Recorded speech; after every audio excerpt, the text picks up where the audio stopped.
이 시술이 전혀 안 아픈 시술은 아닙니다. 하지만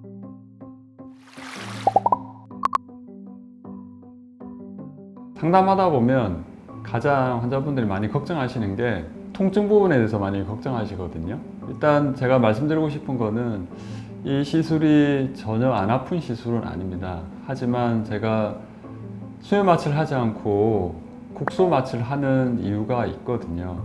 그래서 대부분 이제 수술적인 방법을 하는 병원에서는 수면 마취를 하죠, 당연히. 근데 그 수면 마취를 한다는 게 환자분 입장에서는 조금 마음이 편하실지 모르지만 제가 생각할 때는 이 수면 마취에 여러 가지 위험 부담이 있어서 한 번쯤 다시 재고를 해보시면 좋을 것 같습니다. 첫 번째는 그 수면 마취에 대한 그 자체 약물에 대한 리스크가 있죠. 그래서 수면 마취를 하다 보면 사실은 환자분들은 그냥 잠깐 자고 일어나면 된다 생각하지만 수면 마취 중에 대부분 어떤 통증은 다 느끼고 그 통증에 대해서 때로는 움직이기도 하고 그러다 보면 또 수면 마취를 더 깊이 해야 되고 그러다 보면 호흡이 억제되는 문제도 생기고 근데 순간적으로 호흡이 억제된다고 해서 큰 문제는 없다고 생각하지만 제가 생각할 때는 그 순간적으로 호흡이 억제되면서 산소 포화도가 떨어질 때 사실은 우리의 뭐 뇌나 심장 같은 부위는 분명히 아주 작지만 미세한 데미지를 입는다고 생각을 하거든요. 그래서 수면 마취를 안 하는 게 더 좋겠다는 생각이고 또 수면 마취를 하게 되면 되게 시술 시간이 짧습니다. 그래서 병원 입장에서는 조금 더 효율적으로 진행할 수 있기 때문에 대부분 수술적인 방법을 하는 병원에서는 수면 마취를 하고 실제 시술 시간도 뭐 상담받아 보시면 되게 짧다는 걸 많이 느끼실 거예요. 근데 또 한 가지 문제는 그렇게 수면 마취를 하게 되면 시술 자체가 되게 좀 빨라지면서 터프하고 러프해질 수밖에 없다고 생각이 됩니다. 그래서 그렇게 하다 보니 조직 손상이 많아지고 또 시술 후에 바로 뭔가 부종이 심하게 되고요. 그런 문제가 이제 제가 생각할 때는 나중에 저 같은 경우에는 눈밑 지방을 이식을 해야 되기 때문에 그렇게 조직 손상을 많이 주게 되면 뒤에 자가 지방을 이식할 때 여러 가지 좀 문제나 장애가 있거든요. 그래서 가능하면 조직 손상을 적게 하기 위해서는 수면 마취보다는 그냥 국소 마취로 하고 환자가 깨어 있는 상태에서 되게 조심스럽게 시술을 해야 이제 그런 영향이 없다고 생각이 됩니다. 그래서 수면 마취 자체가 사실은 병원 입장에서는 좀 더 효율적이지만 제가 생각할 때는 환자 입장에서 꼭 좋은 건 아니라는 생각이 되고요. 뭐 그렇다고 해서 뭐 정말 두려움이 많고 그런 분들은 어쩔 수 없겠지만 저는 기본적으로 원칙적으로 수면 마취는 하지 않고 국소 마취로 시행을 하고 있고요. 통증은 너무나 개인차가 큰데 뭐 사실은 극단적으로 말씀드리면 코를 골고 주무시는 분도 있었고요. 뭐 정말 너무나 아프다. 이거는 정말 평생 한 번이니까 참고 한다. 이런 분도 사실은 있었습니다. 하지만 그분들이 그래도 지났을 때 이 시술에 대한 만족도가 그런 통증 때문에 이거는 뭐 다른 분들한테 추천을 못 하겠다 이러지는 않고요.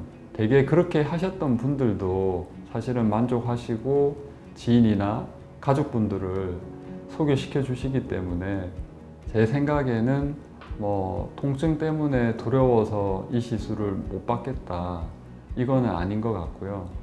제가 보통 시술 스케줄을 하루에 2명 정도 잡는데 그렇게 하는 이유도 사실은 충분한 시간을 가지고 그런 통증 조절과 그리고 환자와 소통하면서 시술을 하기 위해서 그렇게 하는 거고요. 실제로 뭐 국소 마취 가지고 이런 시술을 하는 거는 저는 너무나 당연하다는 생각이 들고 오히려 수면 마취가 좀 더 과하지 않는가 그런 생각을 하고 있습니다.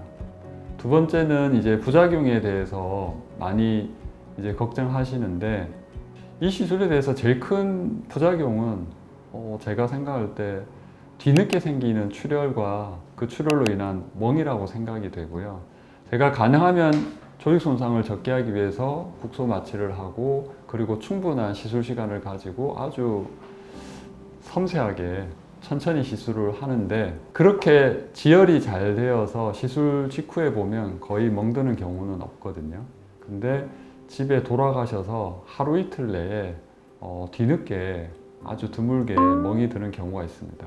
되게 이제 힘을 주는 복압을 상승시키는 어떤 그런 동작이나 행위들을 하시다가 갑자기 멍이 들었다고 오시는 분들이 있거든요.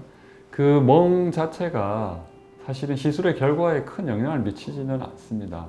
하지만 이제 제가 이제 바라는 거는 가능하면 이제 표시가 나지 않게 일상생활에 지장을 주지 않는, 그리고 좀 회복이 수술보다는 훨씬 어떤 빠른 그런 시술을 지향하다 보니까 이렇게 멍이 들면 조금 더 영향이 있는 거죠. 그래서 부작용에 대해서는 너무 크게 걱정하지 않으셔도 될 것 같습니다. 네, 이제 또 한 가지는 이런 비술적인 방법을 원하시는 분들은 대개 일상생활에 지장이 없기를 바라시게 되는데요. 제가 생각하건대 앞에 말씀드린 수술적인 방법, 비수술적인 방법 전체적으로 다 봤을 때 지금 제가 하고 있는 눈밑지방 교정술이 가장 일상생활에 지장이 없지 않나 그런 생각이 듭니다. 왜냐하면 일단 국소 마취로 진행을 하는 거랑, 그리고 충분한 시간, 보통 다른 병원에 비해서 시술 시간이 2배, 3배 정도 충분히 천천히 시술을 하고 최대한 조직 손상을 적게 주기 위해서 제가 최대한 노력을 하고 있고, 제가 조심해라고 하는 시기는 보통 3일 정도고요. 좀 회복이 빠른 분들은 보통 하루 만에 보통 기본적인 일상생활은 다 하시고, 겉으로 표시나는 건 없지만 되게 이제 뒤늦게 출혈되고 조금 이제 부종이 며칠 동안 생기는 그런 것 때문에 조금 표시가 나지만 대부분은 일상생활에 크게 지장이 없다고 생각하시면 됩니다. 그래서 극단적인 예는 사실 가족분들 중에 남편분도 몰랐다는 분들도 있고요. 그 다음에 직장에 출근했는데 직장 동료들이 아무도 못 알아봤다, 그런 분들이 대부분 많습니다.